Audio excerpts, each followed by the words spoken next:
All right, let's get to it. Welcome to the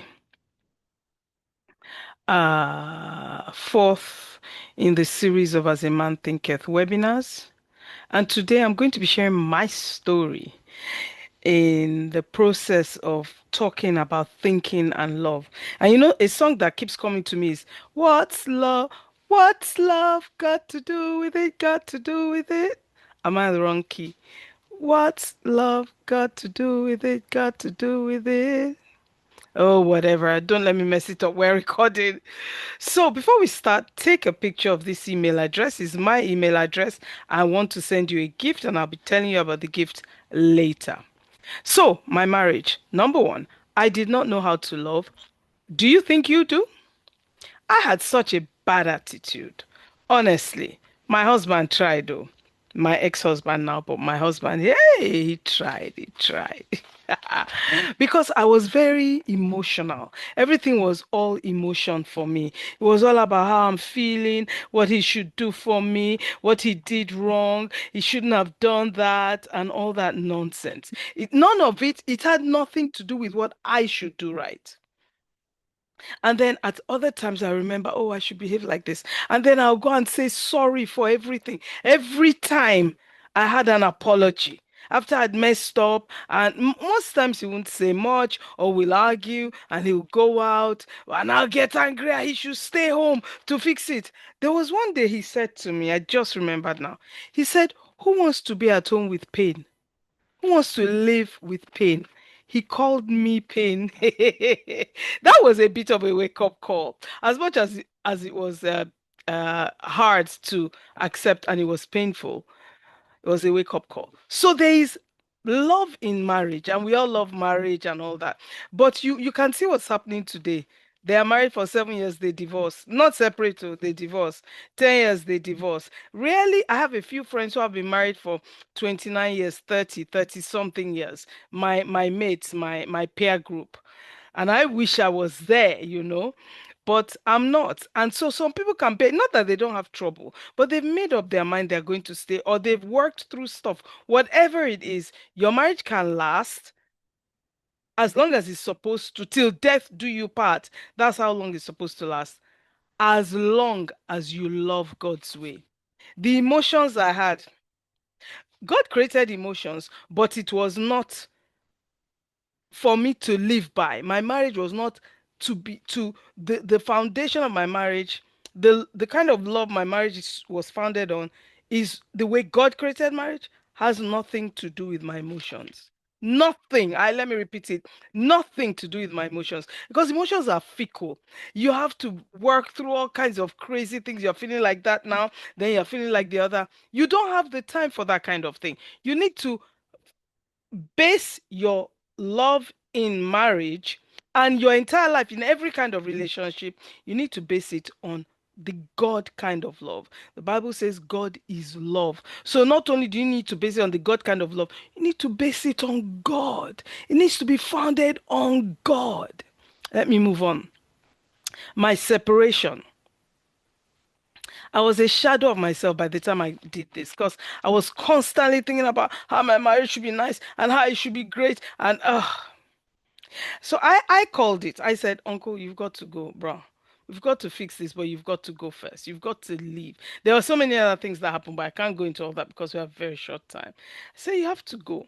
But I was not myself. Even doing that, it took moving mountains for me to get to that point. Say, you've got to go.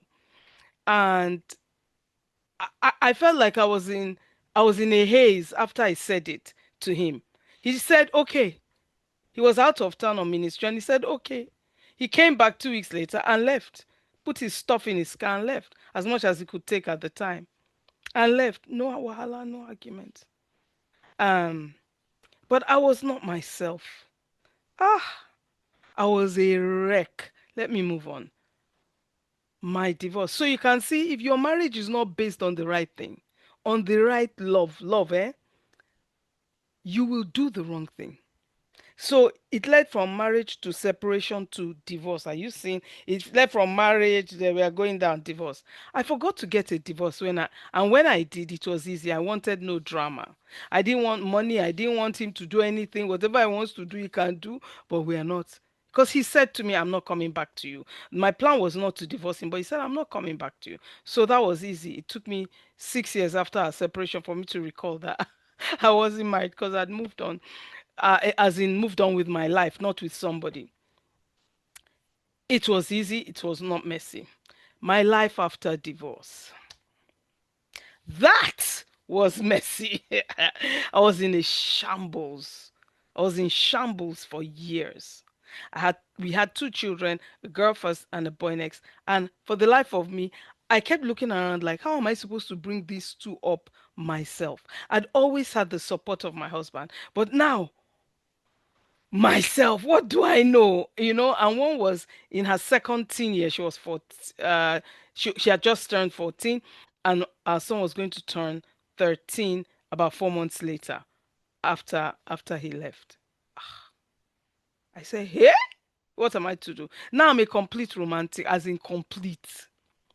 But you see, if you all of us are wired differently. Some people love to touchy feely. I am touchy feely. I love to hug. I love to be hugged.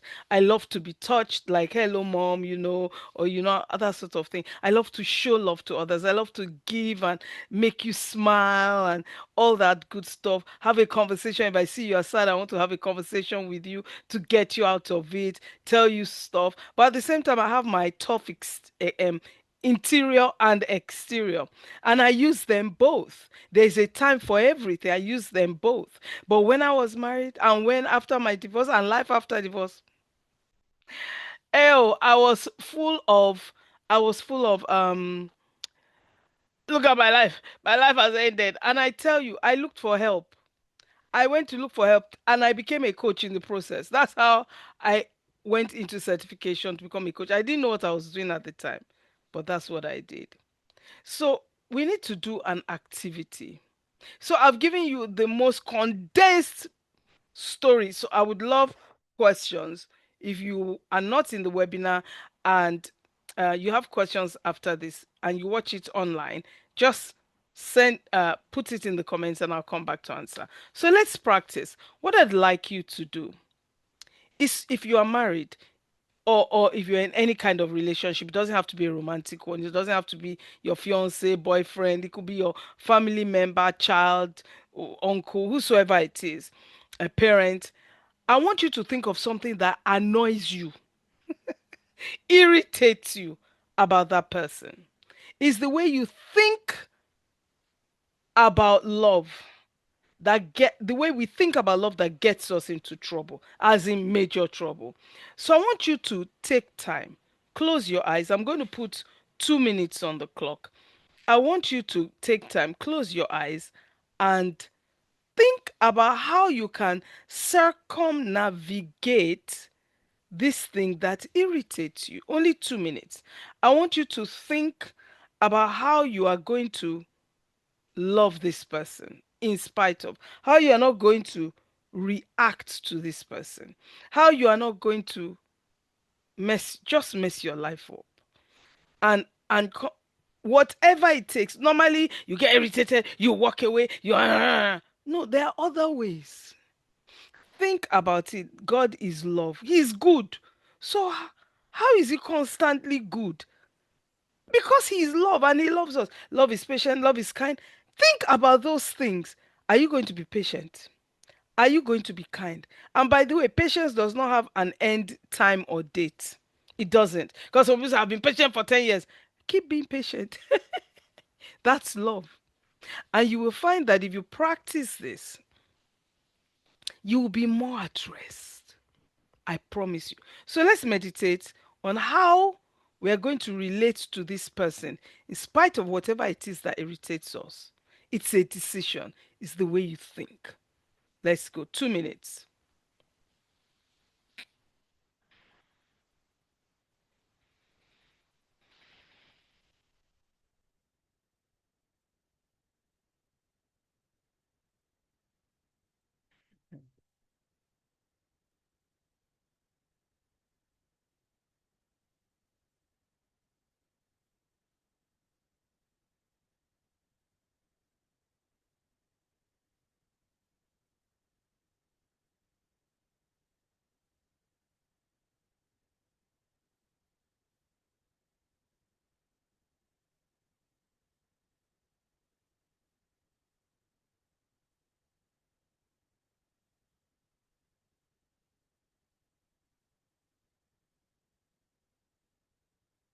Mm.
All right. I hope you joined me. If you were watching, if you were watching the if you're watching the video, I hope you joined me. And usually we share what we did in the thinking, in the meditation, and I, my mind actually went to God. And what I did was I noticed there are times I don't obey him. There are times I'm slow to obey him. There are times I obey him, but I'm doing it like, oh, will it work? Won't it work? Is God going to come? And I said, oh, that means I don't love you. Because you don't do that with human beings, do we? A man, a human being, your child, they say come at 6 o'clock. You are there at 5 or 5:15 or 5:30. God says come at 6 o'clock. Ah, is God. I said, God, I don't love you. I said, okay, why do I do that? I was asking. I said, well, it's because I'm not sure. I think it will fail. I think I'm not sure it's you. I heard sometimes I think, oh, I'm just in cloud cuckoo land. Oh, it's not going to happen. Somebody's going to make fun of me. So I said, okay, if that's it, I'm going to choose to trust you. And I'm going to love you. I'm going to believe you that you will do what you say. And as I was thinking that, I said to myself, that's a choice, Kemi. You made a choice. You have now made a choice. How easy is that? It's simple. I made a choice that I'm just going to do what you say based on love, the God kind of love, not the familiar family love is phileo, sorry, estorge, not the friendship love which is phileo, not the sexual love which is eros, but agape. Those are in Greek. I believe those are all Greek words. So think right about love. The way we twist it, we are wonky with it, is we are looking at the other person. Love comes out of you, comes out of the other person. We can't control what's in somebody else, and therefore what comes out of them we can't. That's not our business. Our business is to look at us and see what comes out of us. So if you focus on you, am I loving this person? Not is the person treating me right? Does the person deserve my love? That's not how it works. Because we didn't deserve God's love. Think about the human beings you know that you don't deserve their love, even as we speak. And they love you anyway, they forgive you, and you're in awe like, oh, thank you, thank you. So let it be that way. Any other? Yep, this is my gift to you. If you send me, there are 7 mini ebooks. They are based on a paragraph each of of each chapter in the book As a Man Thinketh by James Allen. And if you send me an email using this email address, I will and just put gift in the heading and say this is why you're sending me this email. I will send you the link to go and download it for absolutely free. Okay, I hope this has served you. It has served me. Stay strong, and I'll see you next Friday. Bye bye.